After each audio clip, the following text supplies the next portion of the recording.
All right, so we're going to do a reaction video. I was watching this clip from Gilbert Arenas' podcast, Gil's Arena, and they were talking about life after basketball or life after the NBA. And while watching this clip, I'm like, man, these brothers hit it head on.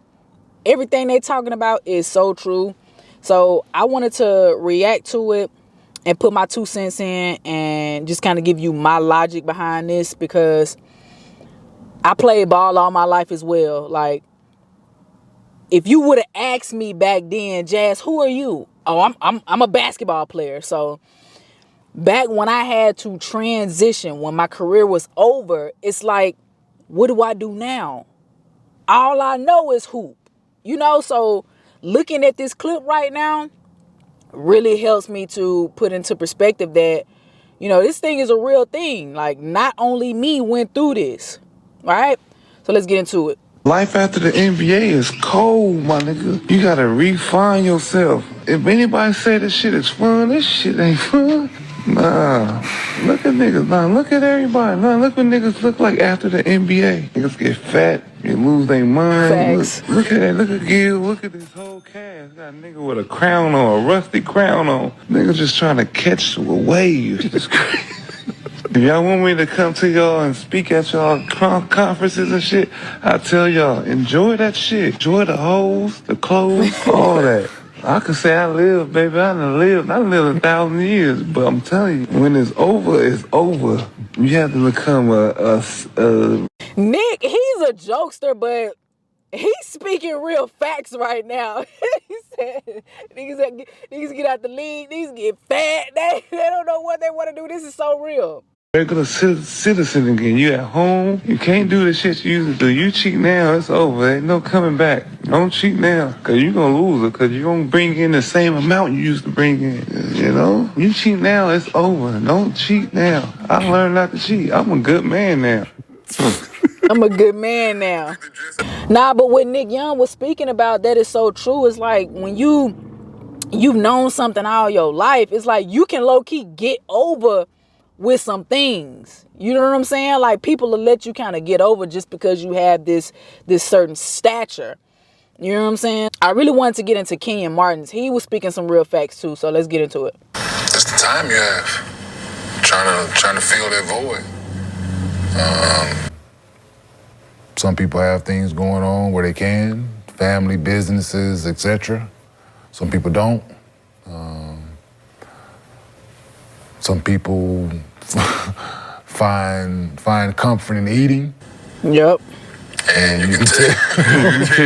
Yep. Food is delicious. No, it definitely is, but we got to push away from the table. No. Got to eat till you're full, not till it's gone. A huge distinction. I'm still struggling with it. That's a fact, Ken. Don't waste. Don't waste. Don't you waste my food. Yeah, nah, man. But it just depends on who you are, man. For me, it was me putting time into my family. I retired. I left Dallas. Moved out here to LA. My oldest kids was here. So for me, it was that. It was me coming here and being around them because I hadn't been there. Because for 15 years, I was occupied with my craft and trying to get better, and injuries and surgery and recoveries and a few other things. But see, it consumes you. Like, I'm blessed enough, you know, when I was playing, you know, I don't have a family. I'm a single bachelorette out here, you know what I'm saying? So it's just me. So I can only imagine somebody having a whole family out there, kids who just yearns for their father's or their mother's time. You know what I'm saying? I can only imagine how that felt. But that's what it was for me. You know what I'm saying? But you're trying to find that. But it's rough though. You wake up and you're used to having that routine and it all changes. So now you gotta find a different routine. You feel that's why a lot of guys might get into coaching or get into the broadcasting side just to still feel a part of. But you're gonna get into something. Yeah. You gonna get into something. You're gonna get into something if you don't find something to occupy your time. Yeah, for sure. So whether it's that, whether it's what we're doing here, whether it's coaching, whether it's Some guys go into it thinking they want to be a coach afterwards, or some guys figure it out. Let me speak to that. When I got done playing 2019, I started training. Now, training is more so of my personality. I love the skills development of it all. Coaching is a whole nother beast. I thought I wanted to coach. Coaching is a little bit, it's way too many nuances that comes with it. You got to deal with parents. You got to deal with all type of stuff. And I did AAU. I had a developmental team. I had a 16U team and I had a 13U team. Probably by far the most stressful summer of my life. I'm not even gonna lie to you. Why they doing like what they want to do after, and I'm gonna talk about that on a separate video. Well, yeah, for a lot of guys, if they don't figure it out, then not everybody get that farewell tour to be able to plan for it. And most guys' careers end abruptly. So you think it's gonna be a next year, and that next year don't come. Yeah. And then the next year don't come, then you. Now you just looking. So, Shad, what's the hardest part about going from being an NBA player to a We're gonna react to gym pop, as we call it? Man, didn't last long for me. You know what I'm saying? I've been broke all my life, so transition was very short-lived. And as far as being a civilian, I ain't never really ever been that. Never think I'm gonna be that. The light shines on me very brightly, so regardless of material things, I move in a certain manner where people... I would say something about Rashad. I rock with his confidence, bruh. Rashad got the utmost confidence. And I like that. Some people be looking at that. Some people don't like that. A lot of people don't like him. But I rock with that. Like, he know he him. Like, I'm the same way, Rashad. Talk your shit, Shad. People are always gonna know when I walk in the room, I ain't no normal nigga. Facts. So, I take pride in that. So regardless of if it's the crown or an outfit or whatever it is, I'm gonna stand out. And when you do, find yourself, not being able to be in the association no more, you gotta associate yourself with something else. Facts, bro. I've always surrounded myself with other things and kept myself busy. I just finished my 4th book. So, things like that has always been able to captivate me and keep me busy. So, what Nick's saying, it makes sense for guys that don't got no real ambition. You want to sit around and wait for things to happen for you just because you're a part of something. But for me, I'm gonna make it happen type of motherfucker. You know what I'm saying? I'm gonna stand on business. So, regardless if it's basketball, football, baseball, bowling, whatever, entertainment, tech, whatever, I try to keep my foot right in that door. So, I don't really know nothing about it. I try to stay separate from the civilian life and just being able to exist. And ain't nothing wrong with it, but it's just, I'm a creative and I like to be creative. So, I'm always gonna stand on that. For sure. See, I wanna really break down Rashad's point of view.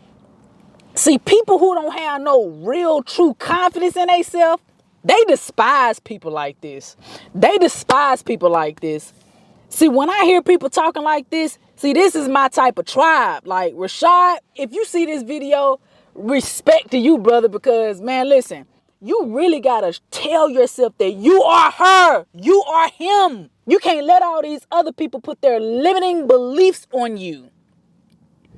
If don't nobody do it for you, you got to do it for you.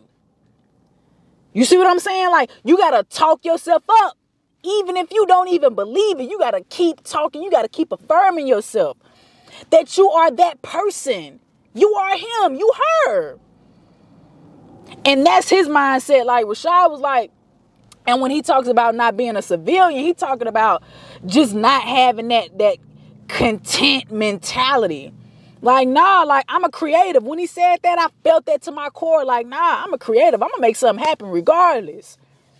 Just because I'm associated with something, that don't mean that that's my whole identity.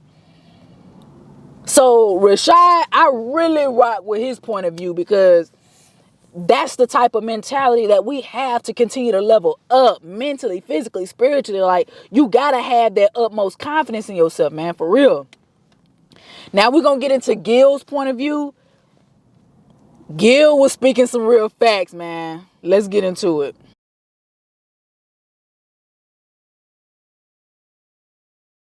And Gil, how about for yourself?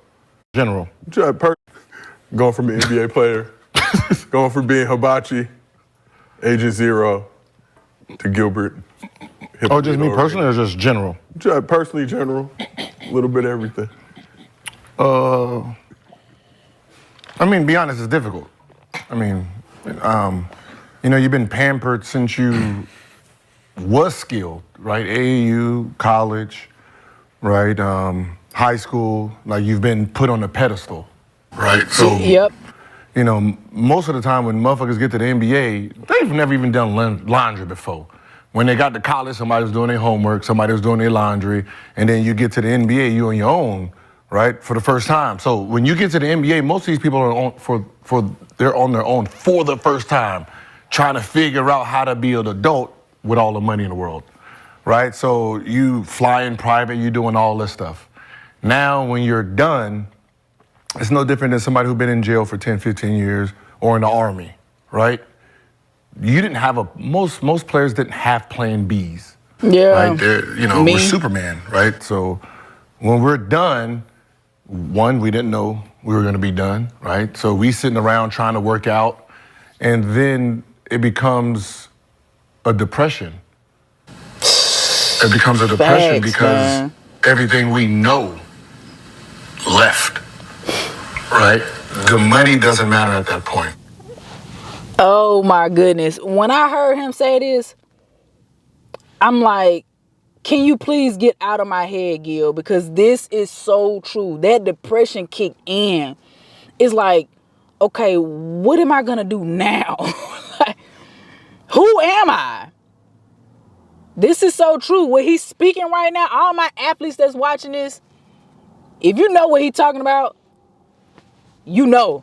Right, because if you know, the only thing that money does is get us in trouble. So most guys' habits, those bad habits, drugs and gambling, that happens usually when they're done. Yeah. Because they're trying to fill the void of practice and games, right? So, the first couple of years, the first year you don't notice it because, you still is like, oh, I'm this vacation season in, I'm on vacation. Season come around, I'm still working out, still getting ready, waiting for the call. When reality kicks in that you ain't going back no more. You ain't getting that call. Now it's like, all right, who are you? Right. Who are you? I was a basketball motherfucking player. Now, who are you? Who are you? Bitch, I don't know. I've been a basketball player since I was 10. Facts. Since I was 10. For me, since I was 5. I was 10 years old. So 10 to 35, but 20-something years of being a basketball player. Rules, structure, this. Now you're saying, all right, have fun. Facts, Gil. Speak. Speak Whose it, kids Gil. are these? All of them? They all mine? You sure? Speak it, Gil. Man, he looked like mine, but I don't. Oh, okay, they all, okay, all right. All of them. How old are you? Damn. When I have you? 2000, okay. That was a long time ago. You start trying to figure out now you're trying to figure out how to be a dad. Yeah, you was a dad in the NBA, but I mean, what does that really look like? You're playing games at night, they're asleep, you get home, you're traveling, you're gone 14 days, you come back. You the dude that's interrupting their lives. Right. Waking them up at 2 a.m. in the morning. Hey, I'm daddy home. Hey, daddy. Daddy home. Hey, daddy. Go back to sleep. Right, so being a father for the first time is what happens when we're done. But for our competitiveness, that's what gets triggered. That's where the depression comes in. That's where the loneliness comes in. Yep. Because we don't have the locker room to talk shit no more. We don't have the practice to really go rah. Yeah, get you know that what I mean? aggression out, Where's yeah. our aggression gonna happen? Yeah. Right? Now we talking to a girl who now looking at us like we ain't shit no more. Right? Shit, you ain't got no games today. Watch these kids. Who you think you talking to? You better look at my resume. Well, that resume is old now. Like, you know what I mean? So, most of our problems come when we're done because, we have to try to reinvent ourselves from the person we was since we was little. That's real shit. So, and I'm going to end this video here. Everything that these 3 fellas talked about, I feel it to my core. I feel it to my core. I feel it to my core, especially when Gil was talking about you've known something all your life, 20-something years. For me, I'm 31.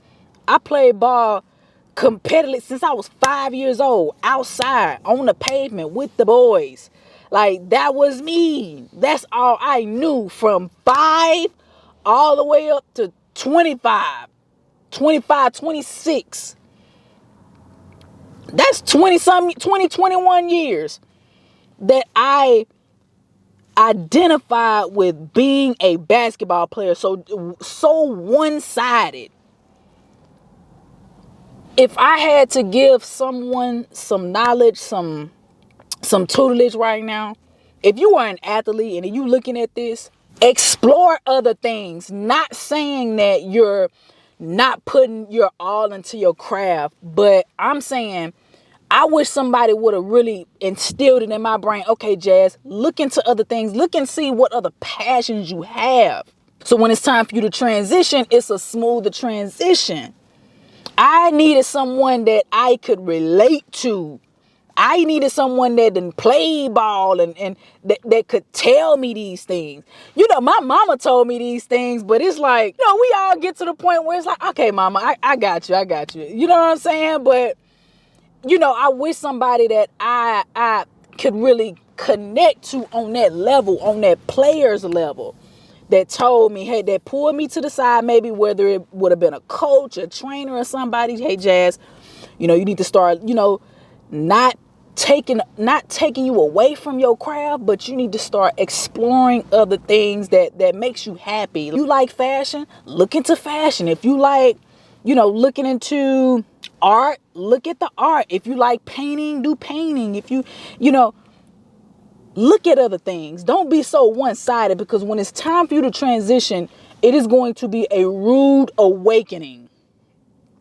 So I'm telling you right now, you looking at this video right now, if you don't know nothing else, if you only know your sport, I am telling you from experience, it is time to start cultivating other aspects of yourself. Don't be so just one-sided, because you never know what can happen. Your career might end prematurely. Who knows? And I'm not speaking that over you. I'm just stating facts. I'm being real right now. Okay, so that was a good video. I think I'm going to do more of these, you know, just more reactions on things that I find interesting, and put my own take on it and sharing it to you all. Listen, if you really enjoyed this video, comment down below what you enjoyed. If you have been through that process, if you've been through that identity shift period, let's talk about it down low in the comments, okay? And if you really enjoy my content, join, okay? Become a member, right? I'm helping you to just level up in all aspects. Mentally, physically, spiritually. You know, it's a community, and we're doing this thing together, right? So it's your girl, Jazz Avantí. Go ahead and subscribe to the channel, and I'm out. Love.